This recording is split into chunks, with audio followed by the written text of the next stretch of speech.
Hi, it's Rob. Um, the first time I met Jerry Guisinger, I was 10 years old. My father was invited to their church in Hillsdale, Michigan, the New Apostolic Church, by his wife at the time, Linda. And our first introduction to who Jerry was when we showed up to church for the first time. I believe it was on a Wednesday night on my dad's birthday that he had just happened to casually mention. There was a cake for him, and they sang happy birthday to him. I don't know if they realized the impact that that made on him at this time. He was a single father trying to make it in a tough town, and to have that kind of love and support on the first time of meeting somebody was really amazing. We didn't know that the guy that was speaking over the altar was Jerry, the guy that Linda had mentioned and introduced us to, because they were married, of course. But after the service, he came down, and I got my first introduction to one of the most wonderful people I've ever met. The story certainly didn't end there with Jerry, though.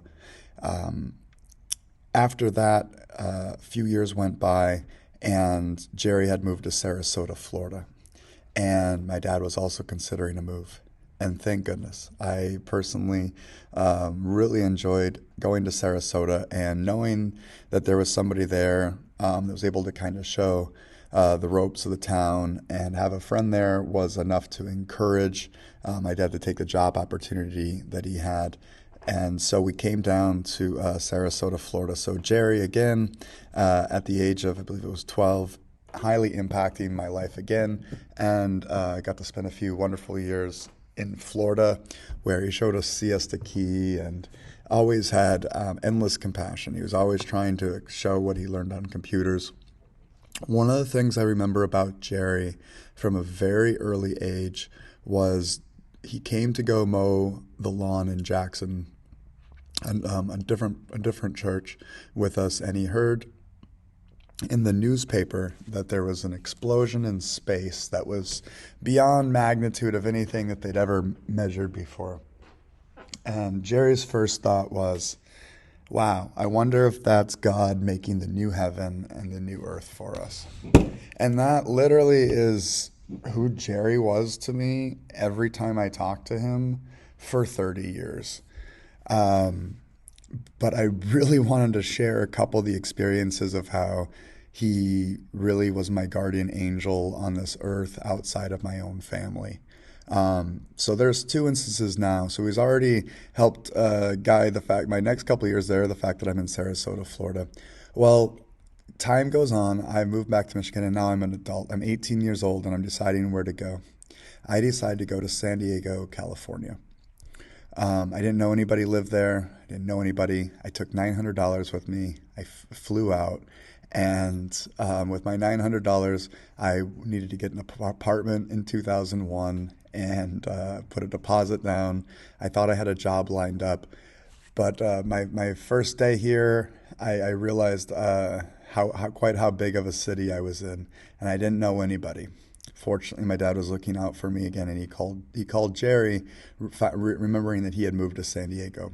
Jerry called me, and the next thing I know, he's picking me up at the bus station in San Diego, takes me back to his place, making me pasta, and lets me stay there for a couple days until I get a place.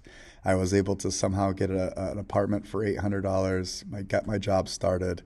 I didn't have a nickel extra. If I would have got a hotel that night or been on the street, I don't know what would have happened. My journey would have ended before it started in San Diego. But Jerry was there, never asked for anything or even considered, asking me to do the dishes. He was just so happy to be able to share with a friend.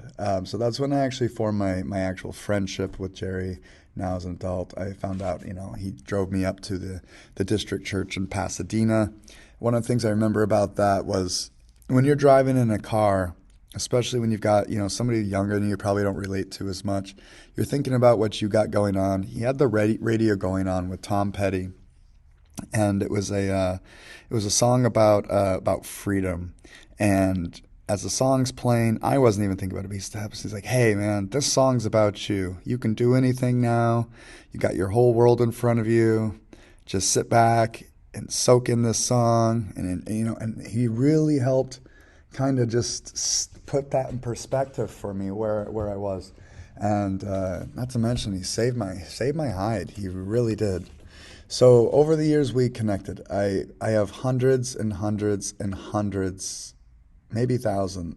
I have to imagine there's over 1,000 emails from Jerry that I've read or not read over the years about something amazing with science, some new discovery. He's always learning. He was always trying to discover things. A few years go by, and I decide I want to take a brave adventure, and I buy an RV. It's like a 1976 GM RV, and I was going to take this thing up to Northern California. I made it up to the nicest part of Orange County, and it broke down. I'm working on it and trying to get everything. I end up spending my last dollars trying to fix this thing, and I finally find out it's a carburetor. And if I don't have it fixed in 2 days, then they're gonna tow this thing, and I'm toast. And Jerry happens to call me, and I'm telling him what's happening and laughing about it. And he said, "Oh, here," and he just sends me the money for the carburetor, and I go and get the carburetor fixed. And I just and the thing was, I tried to pay him back a few years later. He had forgotten about it. He didn't even remember that it happened. And then he just kind of kept changing the subject. And I'm like, "Jerry, you were really there for me that day. Let me pay you back." And he kept on avoiding it. And this kept on happening with him. Is who he was. I can give more countless examples, but just recently, before he died in 2021, I was just a couple of years ago. I was down in Florida and let him know I was in Sarasota. I was out of Orlando and I was going to be in Sarasota for a couple days, and I wanted to stop by and say hi while I was there. When I stopped by, he had cleared out the extra room in his place, had me and a guest stay there, and as I left on my last day, I was there for 2 days, and I was like, and I was moving on. And I said, "Very appreciate your hospitality." He had showed me how he had lined up his health and what he had done, and showed me everything for every amino and in what his morning routine was with water and honey and lemon and the benefits. And he was right. He sold it. These things have really impacted me. But then on the way out the door, I tried to give him back the keys. Like, "No, just hold on to that. If you ever need to come back, that way, if I'm not here, you don't have to wait. You can just go in."